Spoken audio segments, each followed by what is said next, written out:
I recently read Riftborne by Grenwich and Lennox, so grab your coffee and let's talk about it. If you're new to my content, then hello, my name is Leanne. I am 39, coffee fueled, and I love to read a good book, specifically romance and fantasy.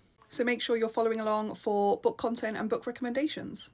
So, Riftborne, I did enjoy this book. I gave it 3 stars, so it wasn't mind-blowing. It kind of felt like a really long prequel to me. I was waiting for things to happen, for things to build, and it was just kind of going at a much slower pace than I'm used to in a fantasy type of book. But with that being said, it felt like a prologue, so it was building, and then the very end there is a massive reveal that I think is going to make a very good rest of the series. I have in fact already purchased Duskbound and I will be reading that very soon, so I will keep you updated with that when I read it. This book is set decades after a rebellion happened, and the people who lost the rebellion, they were all killed. All the adults were killed and the children were taken to the Isle of She and they were stamped and marked as Riftborne.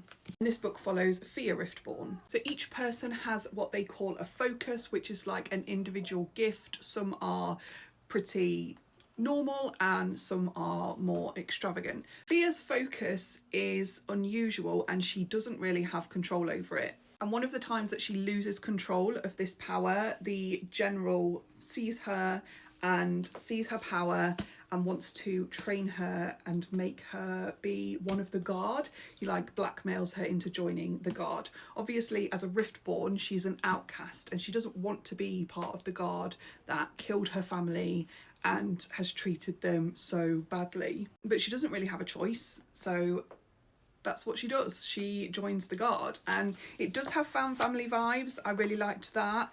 It has quite a lot of tension with the general. There's a little bit of enemies to lovers going on there, but nothing mind-blowing. But with the ending, I think, don't want to do any spoilers, but I think things are going to happen on the romance front.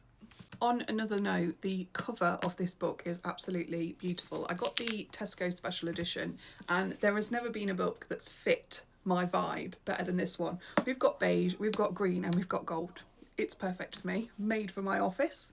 I would still very much recommend this. Like I say, I gave it 3 stars. That is still a good rating, and I definitely think the series is going to get even better than that.